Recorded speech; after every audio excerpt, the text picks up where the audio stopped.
So if at this point, if you still think that crypto is jargons at this point, I don't know what to say to you. You see, we are in a bull run that is never like any bull run. Most bull runs in the past have always been about the Bitcoin halving and retails coming back into the market. But you see, right now we are in such a definitive, strategic moment for Bitcoin and the whole crypto asset atlas. So think about this. We have a president that is pro-Bitcoin, and it's not just pro-Bitcoin, he's actually vocalizing that it's pro-Bitcoin. And even created his own meme coin, and he's going to be hosting his own meme coin party. Like, this is unbelievable. I don't think that this is something that's ever happened in the history of cryptocurrency. Now, let's think that aside. We have what is called Bitcoin Strategic Reserve. And this is going to be the game changer, because what this means is that we're going to have institutional adoption, institutional binds, right, for cryptocurrency. And it just makes so much sense. So I'm reading right now, let's discover that 3 states in the United States have already passed bills related to cryptocurrency. Now, New Hampshire was the first state to sign a law, a law that would allow for the creation of strategic Bitcoin reserves. Right? On Wednesday, Wednesday, actually making this broadcast in month of May, so that you just know, Arizona actually enacted a second bill related to Bitcoin, right? That makes a lot of sense. And also that same day, Oregon's governor signed a bill into law that actually has to do with digital assets and Bitcoin being collateral. Now, if you're sleeping on this at this point, man, I don't know what to tell you. This bull run is different from every other bull run that we've seen. This is different. I don't know how to explain this to convince you that it's different, but this is quite different. It's so different from anything that we've seen before. And if you're sleeping on cryptocurrency right now, you might be making a very big mistake. You have institutions like MicroStrategy, Michael Saylor, as I'm coming. Let me do something right now. Michael Saylor. Oh my. Just a second. I want to find out the number of BTC Michael Saylor holds at the moment. Michael Saylor holds 17,732 Bitcoin. And this was as of October. This is, okay, that he personally owns. Oh my, this is just amazing. Now, MicroStrategy owns 553,555 Bitcoin. So what we are seeing here is actually institutional adoption. So what this means is that you're going to get to a situation where institutions are holding more cryptocurrency. And because institutions are not under pressure to make 10%, they're going to hold on as much as they can and then increase the price elasticity. So retail is going to be fighting for small portion of the Bitcoin. And you see, this is what is amazing. I heard people say things like, "Oh, Bitcoin is holding attention in this bull run. The retails are not going to get attention." That's crap. That's big crap. Reason being that as much as Bitcoin gains attention, as much as Bitcoin gains popularity, you know what it does? It invites a lot of people to crypto. Now, as a lot of people get invited to crypto, they're going to see the price of Bitcoin, and it's going to be like, man, I could hold Bitcoin. Bitcoin is about $200,000. Bitcoin is about $300,000. Bitcoin is, I believe that's going to be where we are heading to, right? And the more people come in, people are going to realize that, man, Bitcoin is not going to be the best play. And you know what they're going to do? They're going to find Ethereum. Ethereum is probably going to be about $5,000, $10,000 by then. And then maybe Solana is going to be about $1,000 by then.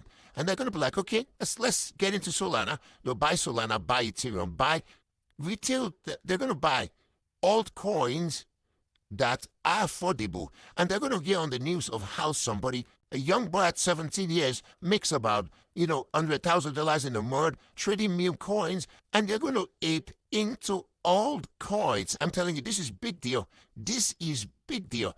Oh, big demon. You know, one of the impacts of the strategic Bitcoin reserve is that we're going to see a lot of state-level Bitcoin legislation.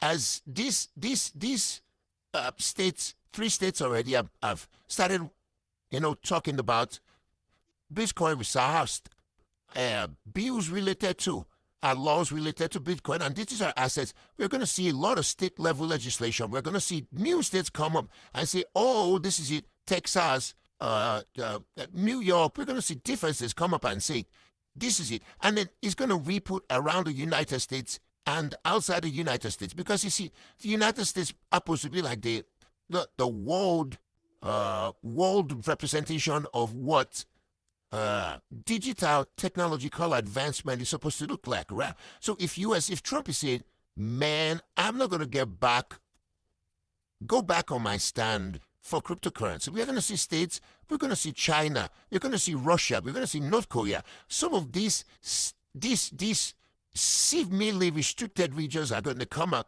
and publicly say, all right, we're going to give Bitcoin a chance. We're going to give cryptocurrency chance. They are going to come out and vocalize their support for this thing. And this is going to create momentum. Michael Saylor keeps saying that Bitcoin at 1 million. And at this point, it feels like, Receive, it is possible. Because as institutions adopt Bitcoin, as they take in more Bitcoin, as they take Bitcoin, what retailers are going to fight for is going to be scarce. And you see, if you're holding altcoins at this point, you want to hold very good altcoins because retailers are coming back to altcoins.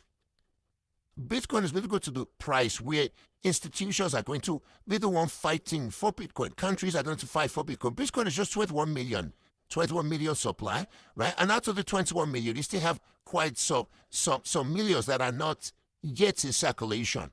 Right? So, and it's going to get increasingly difficult to get them in circulation because the Bitcoin halving reduces the number of reward for the blocks, right? So we're going to see a lot of war and tussle between nations trying to get a hold of Bitcoin, trying to get a hold of cryptocurrency. Bitcoin, Ethereum, XRP, some of these very renowned coins are going to become very, very, very, very competitive.